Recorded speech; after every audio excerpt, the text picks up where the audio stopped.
Right, let's turn to this now. The rise in missing children's cases in South Africa has raised alarm, with over 2,000 children reported missing in the past 3 years. Missing Children South Africa, which supports police in these cases, noted that while these statistics offer valuable insight, they only reflect part of the larger issue. For more insight on this, we are joined by Sibongile Ndashe, Executive Director of the Initiative for Strategic Litigation in Africa. What is the larger issue when it comes to missing children in South Africa?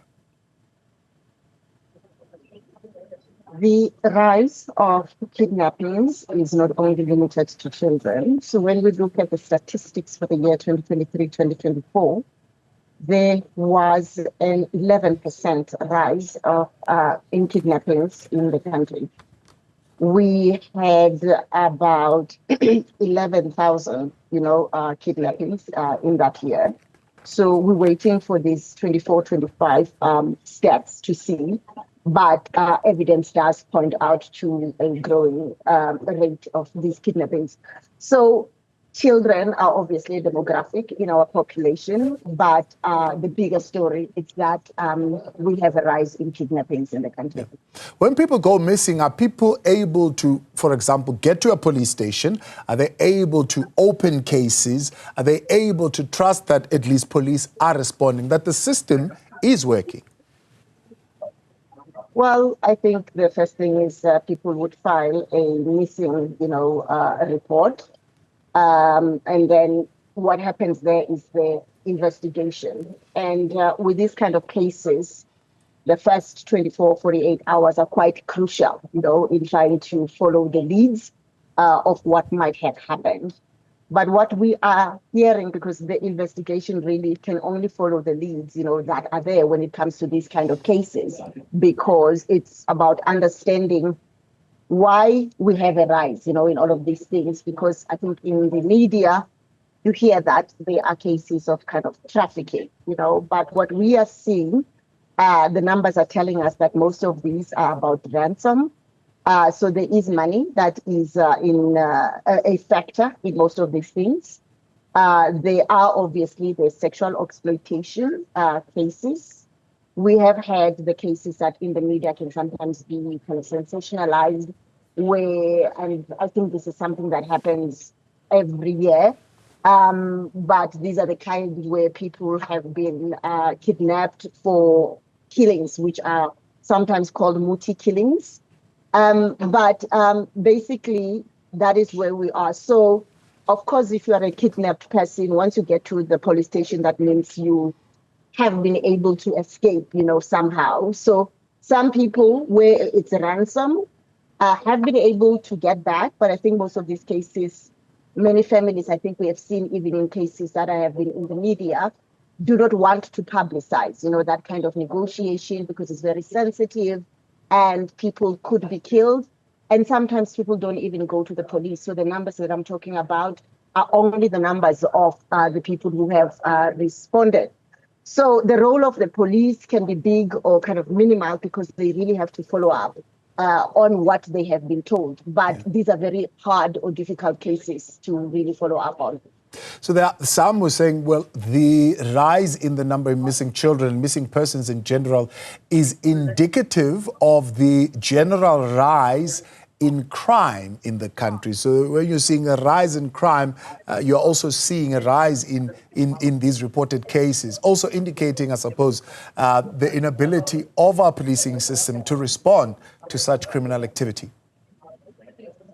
Yeah, I mean, globally, what we know and we see, it's that these kind of kidnaps, they are normally organized crime is normally what's at stake, because there are certain people that are targeted. So people really invest in information, because people don't want to kidnap for ransom people who will not be able, to pay, or just a waste, of their efforts.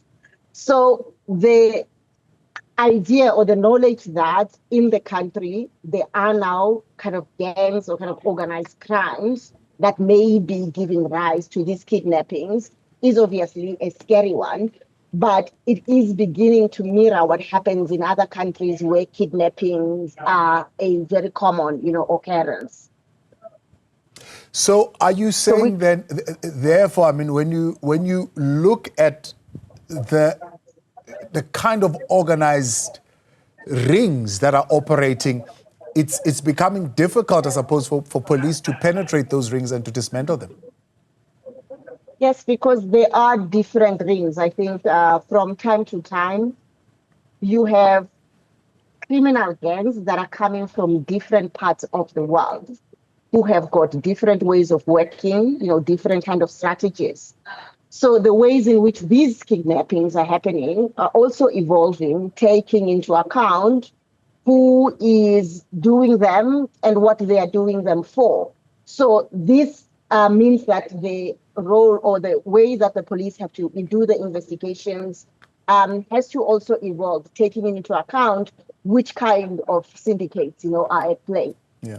I mean, one of the most high-profile cases that we are dealing with in the country, I mean, there are plenty others, but certainly the one of 6-year-old Jocelyn Smith comes to mind, who was last seen in February last year. And it's puzzling to many that although they could have suspicion that the mother is the prime suspect here involved in her disappearance, she still has not been found. Yes, and it does happen that some people who are kidnapped, I mean, I think globally there was a very big case, maybe over 10 years ago, the child who was abducted while sleeping, and her parents were just out for dinner, Medis, in Portugal. And so, unfortunately, it does happen with children that sometimes they are found and sometimes there are just no leads and no one is able to speak, and all we have is all of these different opinions that people have. I mean, just 2 weeks ago, there was a case. It was not as prominent in South Africa, but a Brazilian activist was kidnapped, in Rivonia, abducted at night. And she happened to live stream, what was happening. But the abductors obviously did not see this because she was speaking in Portuguese and she had this. And people were able to call the police and activists here, the Minister of Foreign Affairs. And she was found in Tembisa at the hospital because she was able to jump out of the moving car, was badly injured. She had to go through a series of operations. And we were able to get her home last week on Wednesday. So these are not just stories, like they're stories that we see, but they are stories that we never get to, hear of all of these kind of kidnappings. She was in Rivonia at the News Cafe and ordered an Uber, and she doesn't have a memory of what happened, to her afterwards. Sibongile Ndashe, let me appreciate you. Thank you very much for your time. Executive Director of the Initiative for Strategic Litigation in Africa.